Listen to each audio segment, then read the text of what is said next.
जय माता दी। मेरे सभी प्यारे दोस्तों, मैं लक्ष्मी शर्मा बड़ों को चरण स्पर्श, छोटों को प्यार और बराबर वालों को दिल से नमस्कार करती हूँ।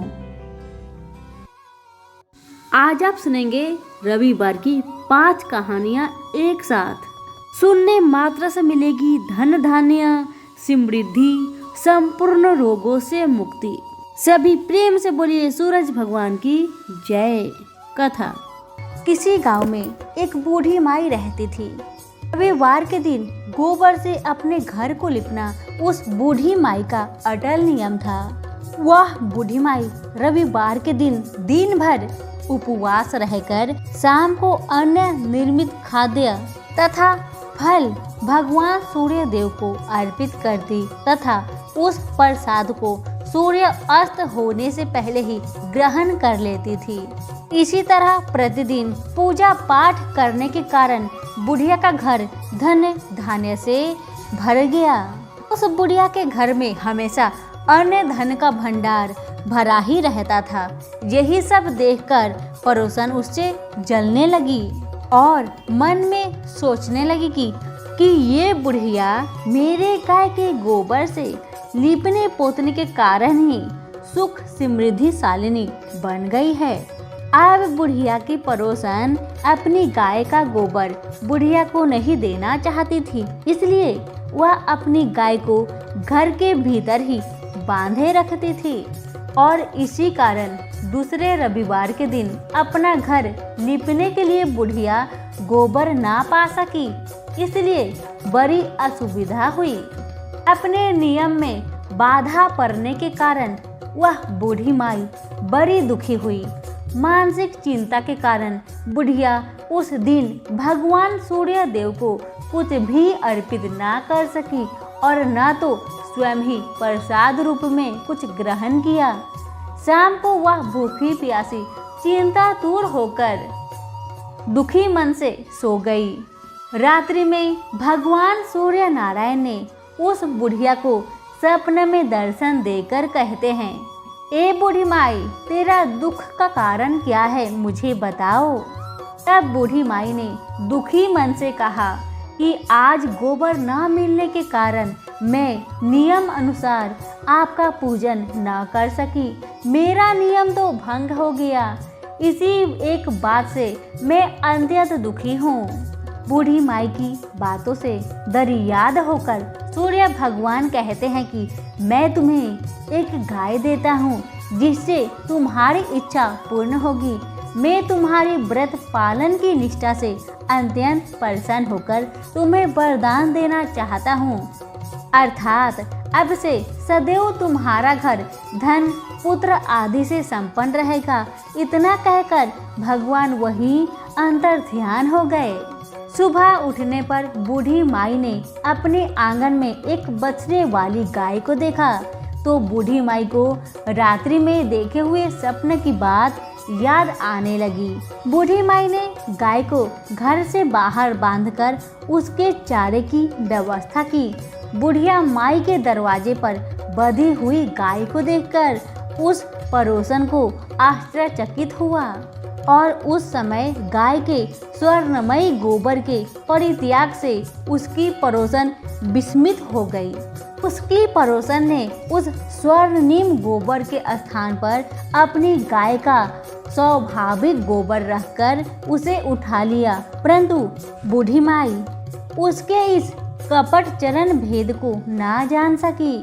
बूढ़ी माई की इस अज्ञानता पर भगवान सूर्यदेव विचार करने लगे कि मेरी गाय से इस बूढ़ी माई का तो कोई भी उपकार नहीं हो रहा है, इसलिए भगवान ने अपनी माया से भयंकर तूफान उत्पन्न कर दिए, जिसके फलस्वरूप बड़े बड़े विशाल वृक्ष भी टूटकर भूमि पर गिरने लगी।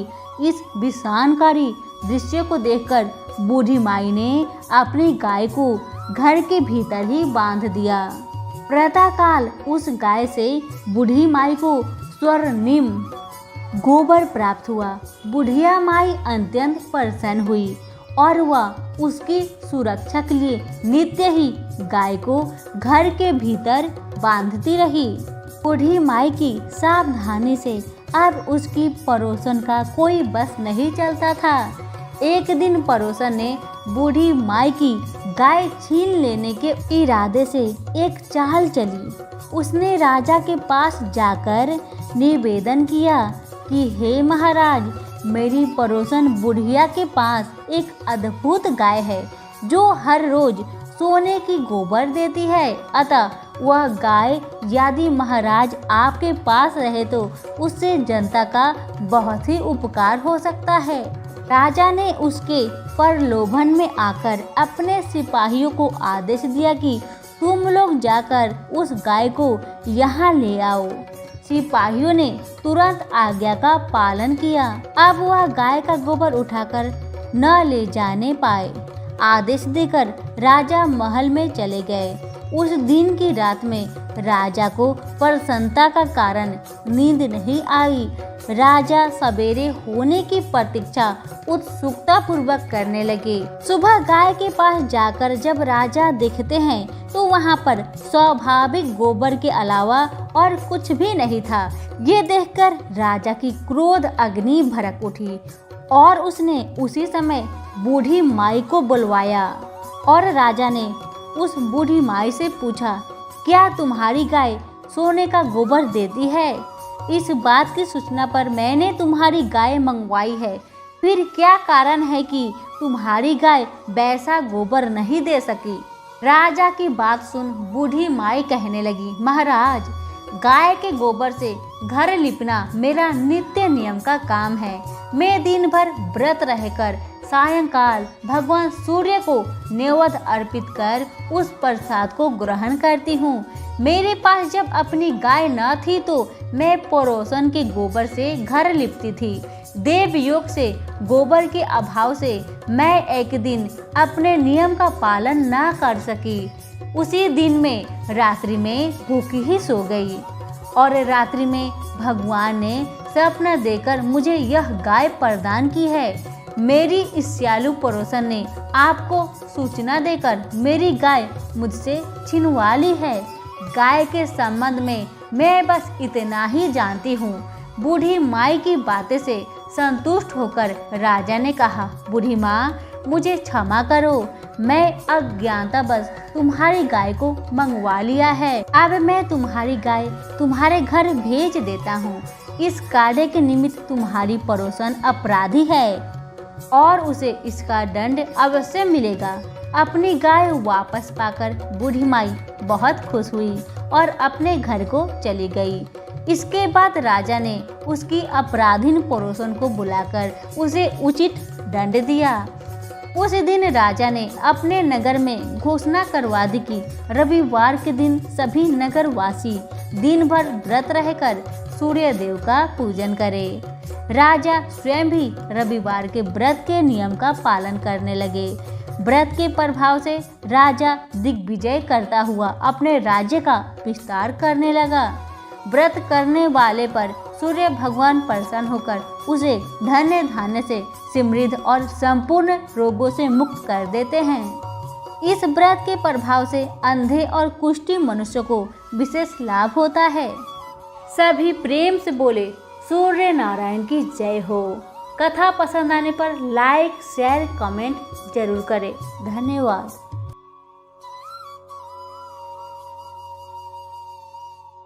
द्वापर युग की बात है। भगवान श्री कृष्ण एक बार अपनी बुआ कुंती के आश्रम काम्यवन में पहुँचे। उस समय पांडव लोग अज्ञातवास कर रहे थे। भगवान कृष्ण ने कहा, बुआ जी, मैं तुम्हें वनवासी भेष में देखकर दुखी हो जाता हूँ। मुझे सदैव इस बात की चिंता लगी रहती है कि पता नहीं कब दुष्ट दुर्योधन का प्रहार तुम्हारे ऊपर हो जाए। अतः एवं इस विपत्ति से छुटकारा पाने के लिए तुम भगवान सूर्य नारायण की आराधना करो। भगवान सूर्य ही सभी जीवों के नियंता और प्राण है। उनके तेज से ही जीवों का उद्धार होता है। भगवान कृष्ण ने बतलाया कि एक बार शंकर जी से पार्वती जी ने कुछ पूछा था, उसे मैं तुमसे बतला रहा हूँ। शिव जी ने पार्वती से कहा, यदि तुम इस बात की जानकारी प्राप्त करना चाहती हो तो मथुरापुरी में जाओ। वहाँ सूर्यपुत्री यमुना जी की धारा प्रवाहित होती है। यमुना के तट पर ऋषि, महर्षि, मुनि आदि निरंतर तपस्या करते रहते हैं। भगवान रुद्र की आज्ञा से पार्वती कालिंदी तट को चल पड़ी। कुछ ही दूर जाने पर उन्हें रास्ते में रोती बिलखती एक स्त्री दिख पड़ी। उसने बताया कि उसका नाम कुसुमवती है और उसका निवास कुसुमाकर वन के बीच में है। संतानहीनता होने के कारण उसके पति बसंत ने उसे त्याग दिया है और इस प्रकार वह निराश्रिता हो गई है।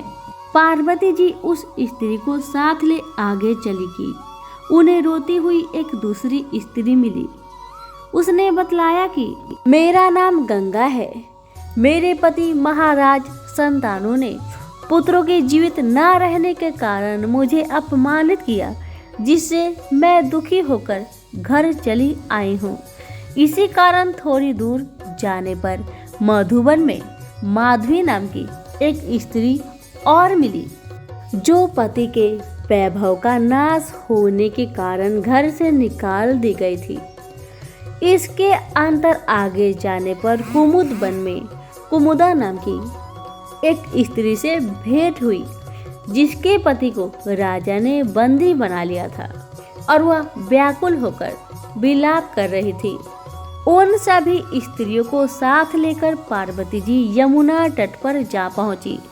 उस तट पर पूजन उत्सव देखकर पार्वती जी ने ऋषि पत्नियों से पूछा कि यह किस देव की आराधना हो रही है, इस पूजन का विधान और फल क्या है।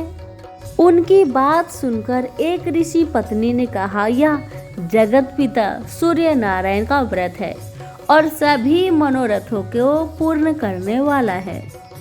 इस व्रत को करके प्रत्येक नर नारी अभीष्ट सिद्धि प्राप्त होती है। तुम्हारी भी कोई इच्छा हो तो इस व्रत को करके प्राप्त करो। ऋषि पत्नियों से ऐसी बात सुनकर पार्वती अत्यंत प्रसन्न हुई और उस व्रत के विधान तथा फल को जानकर शिव जी के पास लौट आई। पार्वती ने इस व्रत को करके विघ्ननाशक गणेश जी जैसे पुत्र को प्राप्त किया। तभी प्रेम से बोले सूर्य नारायण की जय हो।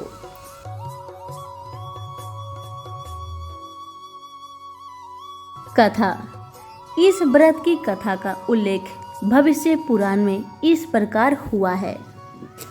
जब मथुरा को छोड़कर भगवान श्री कृष्ण ने द्वारिकापुरी का निर्माण कराया तो इस अद्भुत नगरी को देखने की इच्छा से महर्षि दुर्वासा वहां पहुंचे। श्री कृष्ण ने उन्हें अपने महल में ठहराकर उनका आदर सत्कार किया और भोजन कराया। उनकी बातचीत के दौरान कृष्ण के पुत्र सांब ने जब महर्षि का उपहास किया तो दुर्वासा बड़े क्रोधित हुए, लेकिन वे उसे प्रकट न कर पाए। द्वारिकापुरी से लौटने के बाद उन्होंने सारा किस्सा नारद को सुनाकर कहा कि वे सांब को सबक सिखाएंगे। जब नारद द्वारिकापुरी पहुंचे तो उन्होंने श्री कृष्ण से उनकी सेना देखने की इच्छा प्रकट की। सेना देखते समय नारद बोले कि आपकी सेना सांब के बिना शोभा नहीं दे रही, इसलिए आप मुझे सांब को बुलाने की आज्ञा प्रदान करें। आज्ञा मिलते ही नारद जाम्बती के पुत्र सांब को वहां ले आए। अति रूपवती भगवान श्री कृष्ण की रानियां सांब को देखकर परस्पर चुंबन करने लगी। इस पर नारद ने श्री कृष्ण को उस्काते हुए कहा, हे प्रभु, यह सांब बड़ा दुष्चरित्र है। इन वचनों को सुनकर श्री कृष्ण ने क्रोध में आकर सांब को कुष्ठ रोगी होने का श्राप दे दिया। श्राप के कारण सांब तुरंत कुष्ठ रोग से पीड़ित हो गया। कुष्ठ रोगी बनते ही सांब ने दुखित होकर भगवान से अपने अपराध का कारण पूछा तो उन्होंने कहा, महर्षि दुर्वासा का अपमान करने के कारण ही तुम इस अवस्था में पहुँचे हो।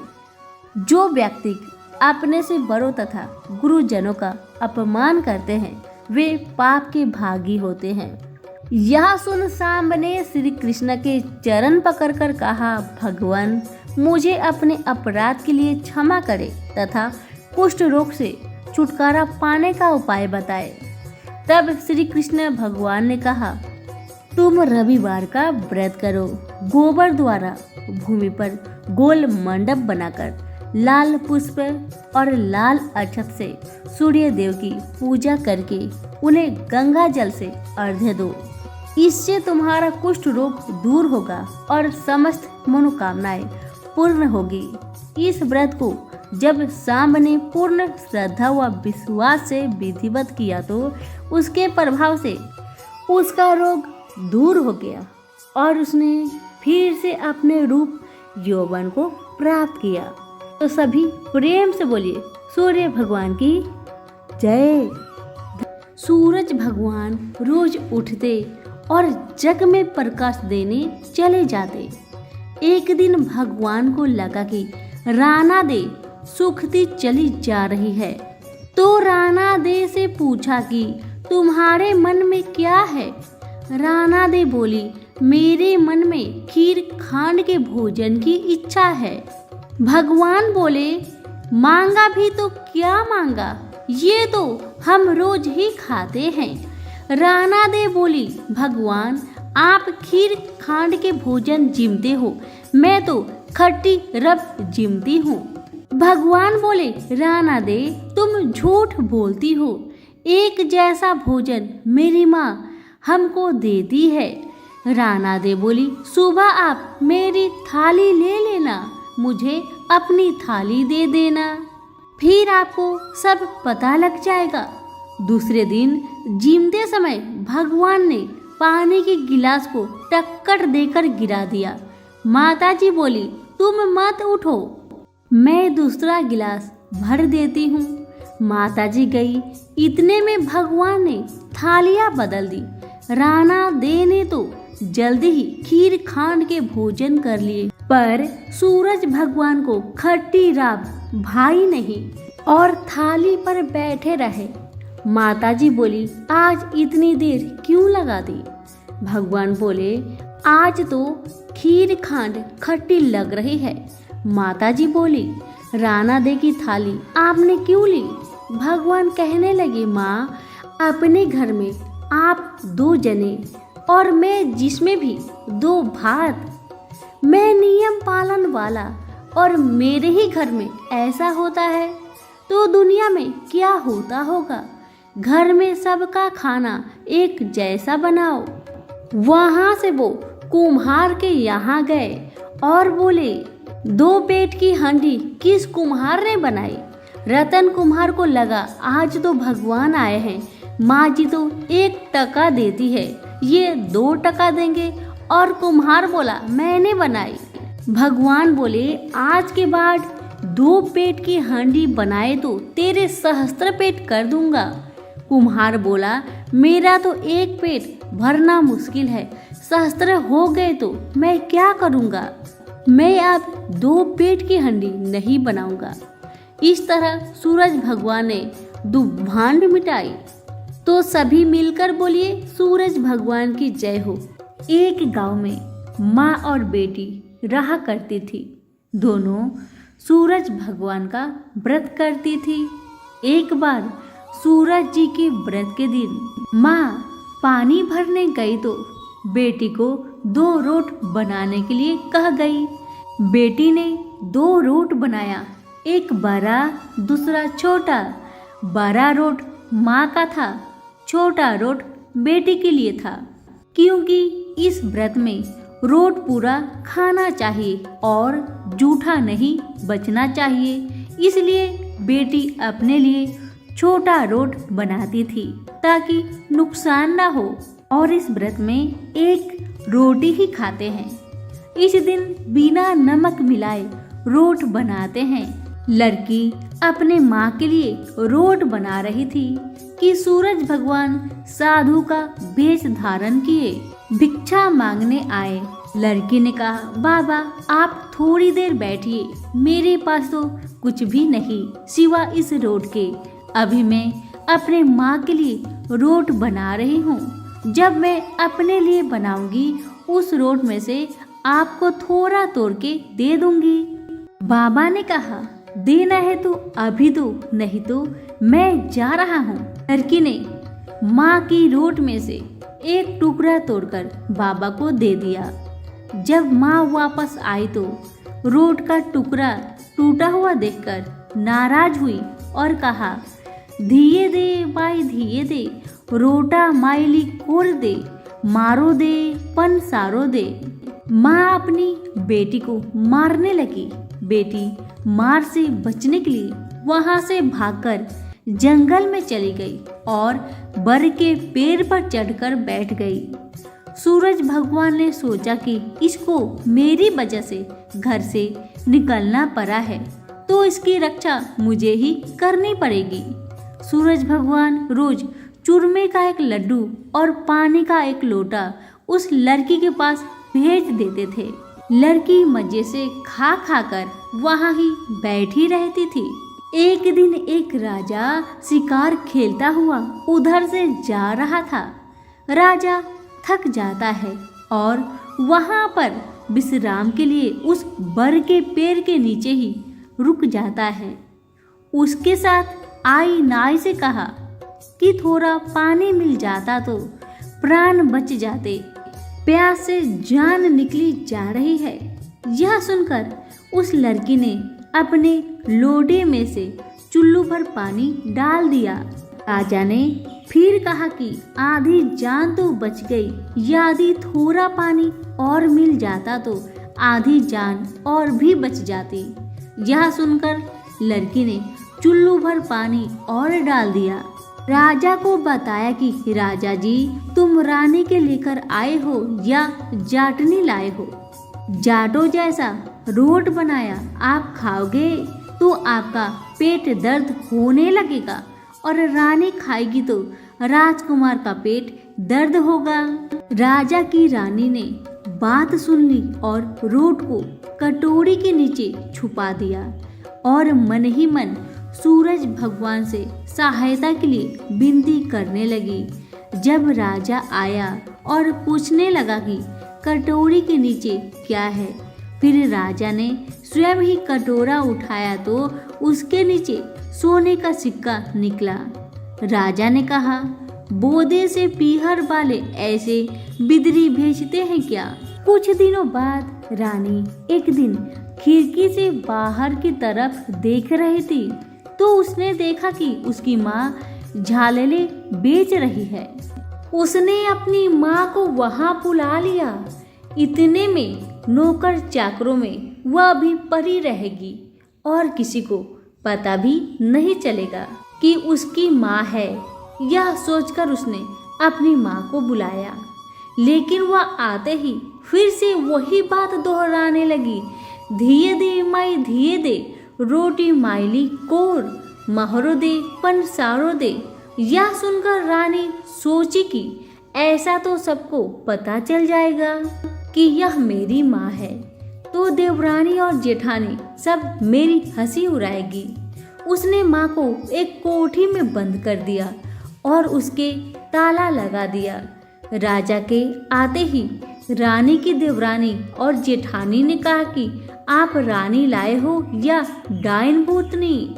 आज एक औरत महल में घुसी और बाहर नहीं निकली। रानी ने सुन लिया और सूरज भगवान से प्रार्थना करने लगी कि हे भगवान, इस विपत्ति से तुम ही बचाओ। राजा ने आते ही कोठे की चाबी मांगी तो रानी ने दे दी। जब राजा ने कोठा खोला तो उसमें से सोने की मूर्ति मिली। राजा ने रानी से पूछा कि यह मूर्ति कहाँ से आई। तो रानी ने कहा, मेरे पौधे से पीहर की बिदरी है, अर्थात गरीब पीहर की भेंट है। राजा ने कहा, रानी, तुम्हारा गरीब पीहर ऐसे कीमती भेंट भेजते हैं क्या? हमें तो नहीं बुलाते। मुझे मेरा ससुराल देखना है। रानी ने फिर सूर्य भगवान से प्रार्थना की तो भगवान सूर्य ने कहा, बाई, मैं राजा को 1.25 पहर का ससुराल दिखा दूंगा। इसके बाद मुझे मेरी नगरी में उजाला करने जाना है। सूर्य भगवान भाई बनकर बुलाने आ गए और रानी ने मुश्किल से ही किसी प्रकार राजा को मनाया। सूरज भगवान ने बहुत गहना कपड़ा देकर राजा रानी को विदा किया। आते समय आगे जाकर राजा बोला, मैं तो मेरी धोती का 1 पाव जूती भूल आया हूँ, नाई तुम जाकर ले आओ। रानी ने कहा कि मेरे पीहर से इतना नया कपड़ा मिला है, उस पुराने धोती को खो जाने दो। रानी को डर था कि सूरज भगवान द्वारा बनाई गई काल्पनिक माया नगरी अब समाप्त हो चुकी होगी। नाई अगर वापस वहां जाएगा तो मेरा भेद खुल जाएगा।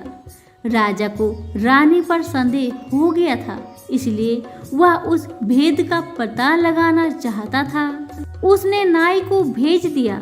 वापस जाकर नाई देखा कि वहां तो केवल जंगल ही जंगल है। जहाँ चूरमा बाटी बनाया था वहाँ पर जगरे की राख उड़ रही थी। दूर दूर तक वहाँ पर ना कोई महल दिखाई दे रहा था, ना ही कोई बाग बगीचा और ना ही कोई मनुष्य। केवल एक बड़े पेड़ पर धोती सूख रही थी और पेड़ के नीचे जूती पड़ी थी। नाई ने जल्दी से उठाया और वहाँ से भागा और राजा को आकर सब बताया। राजा ने तलवार निकाली और रानी की गर्दन पर रख दी और पूछा, सच सच बताओ क्या बात है? रानी ने सब कुछ सच सच बता दिया। इस प्रकार सूरज भगवान के व्रत से ब्राह्मण की कन्या को जो राज्य सुख प्राप्त हो गया, जैसा सुख उसे मिला वैसा सुख कहानी कहने वाले सुनने वाले सबको प्राप्त हो। तो सभी प्रेम से बोलिए सूरज भगवान की जय हो। कथा पसंद आने पर लाइक शेयर कमेंट जरूर करें। आप सभी का बहुत बहुत धन्यवाद।